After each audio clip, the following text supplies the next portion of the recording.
Hello കൂട്ടുകാരെ, ഒരു വെണ്ടയ്ക്ക കോവയ്ക്ക ഫ്രൈ എങ്ങനെ ഉണ്ടാക്കുന്നതെന്ന് നോക്കാം. അപ്പോൾ ഇതിനായിട്ട് ഒരു 5-6 വെണ്ടയ്ക്കയാണ് ഞാൻ എടുത്തിരിക്കുന്നത്. വീട്ടിൽ തന്നെ ഉണ്ടായ വെണ്ടയ്ക്കയാണ്, അപ്പോൾ ധൈര്യമായിട്ട് കഴിക്കാം. വെണ്ടയ്ക്ക കഴുകി വൃത്തിയാക്കി എടുത്തിട്ട് അതിൻ്റെ അറ്റവും വാലുമൊക്കെ മുറിച്ച് കളയണം.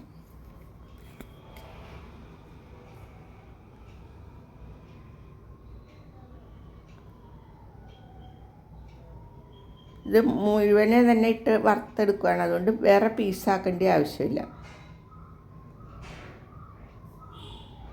അറ്റവും വാലും എല്ലാം വെട്ടിക്കളഞ്ഞിട്ട് ബാക്കി വെണ്ടയ്ക്ക നേരിയതായിട്ടൊന്ന് വരയണം.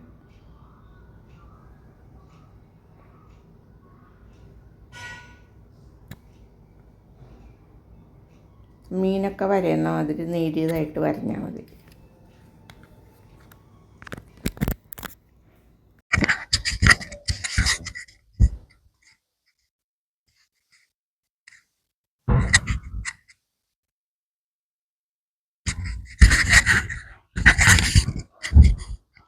എല്ലാ വെണ്ടയ്ക്കയും വരഞ്ഞു വെച്ചതിന് ശേഷം ഇതൊരു ബൗളിലേക്ക് മാറ്റാം.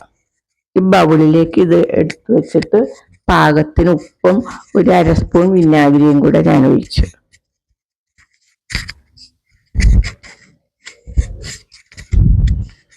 പാകത്തിന് ഒരു 1/2 സ്പൂൺ ഉപ്പ്, ഒരു 1/2 സ്പൂൺ വിനാഗിരി ഒഴിച്ച് നല്ലപോലെ ഒന്ന് ഇളക്കി മിക്സ് ചെയ്യണം.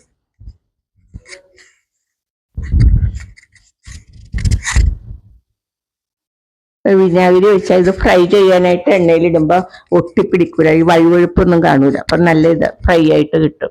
അതിന് വേണ്ടിയാണ് വിനാഗിരി ചേർക്കുന്നത്, ടേസ്റ്റും കൂടും.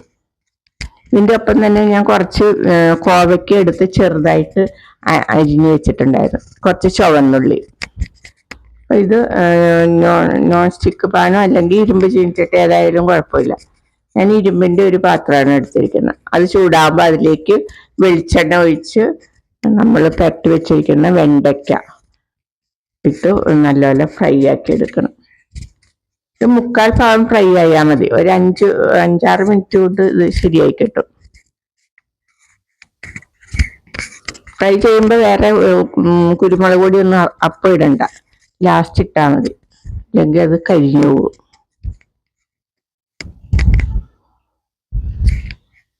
തിരിച്ചും മറിച്ചിട്ട് ഇളക്കിയെടുത്ത് ഫ്രൈ ആക്കണം.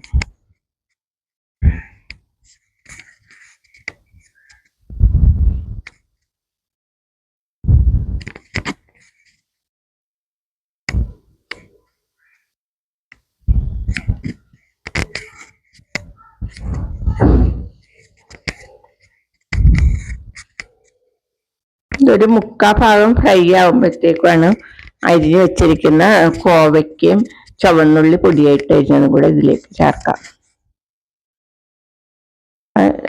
വെണ്ടയ്ക്ക കോരിയെടുത്ത് മാറ്റുകയോ അല്ലെ സൈഡിലേക്ക് നീക്കി വെക്കുകയോ ചെയ്താൽ മതി.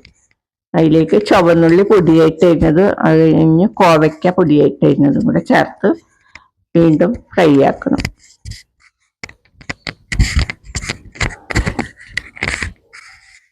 ഇങ്ങനെ ഉണ്ടാക്കി കൊടുത്താൽ കുട്ടികളൊക്കെ കഴിച്ചോളും. ചപ്പാത്തിക്കും ചോറിനും ഒക്കെ കഴിക്കാം, വെറുതെ കഴിക്കാനും നല്ലതാണ്. ഇത് ഇളക്കാൻ എളുപ്പത്തിന് വേണ്ടി ഞാൻ വെണ്ടയ്ക്ക ഫ്രൈ ആയത് കോരിയെടുത്ത് മാറ്റി വെച്ച് ശേഷം കോവയ്ക്ക തന്നെ ഫ്രൈ ആക്കി. ഇതൊരു പകുതി വെന്ത് വരുമ്പോഴത്തേക്കും ഇതിലേക്ക് നമുക്ക് ആവശ്യമായ ഉപ്പും കുരുമുളക് പൊടി, മഞ്ഞൾപ്പൊടി, ലേശം മുളക് പൊടിയും കൂടെ ചേർക്കാം ടേസ്റ്റിന് വേണ്ടി.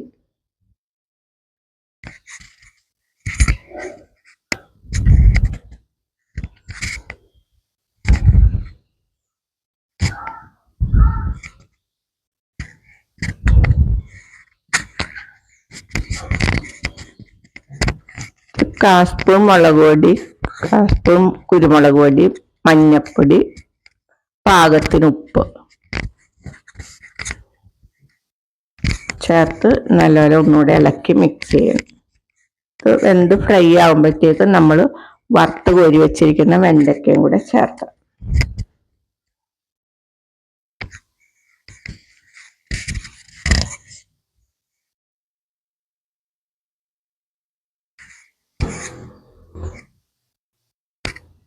ഇതിൽ വെള്ളം ഒഴിക്കേണ്ട ആവശ്യമില്ല, ഇതിൽ തന്നെ കോവയ്ക്കയുടെ വെള്ളമൊക്കെ ഉണ്ട്, അതുകൊണ്ട് തന്നെ നല്ലപോലെ ഫ്രൈ ആയിക്കോളും.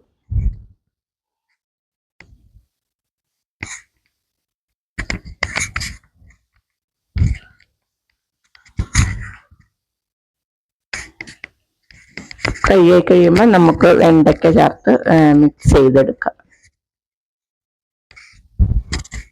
നമ്മുടെ വെണ്ടയ്ക്ക കോവയ്ക്ക ഫ്രൈ റെഡി ആയിട്ടുണ്ട്. എല്ലാവരും ഉണ്ടാക്കി നോക്കണേ. വീഡിയോ ഇഷ്ടമായാൽ ലൈക്ക് ആൻഡ് ഷെയർ ചെയ്യണേ. സബ്സ്ക്രൈബ് ചെയ്യാനും മറക്കരുത് കേട്ടോ. ഓക്കെ.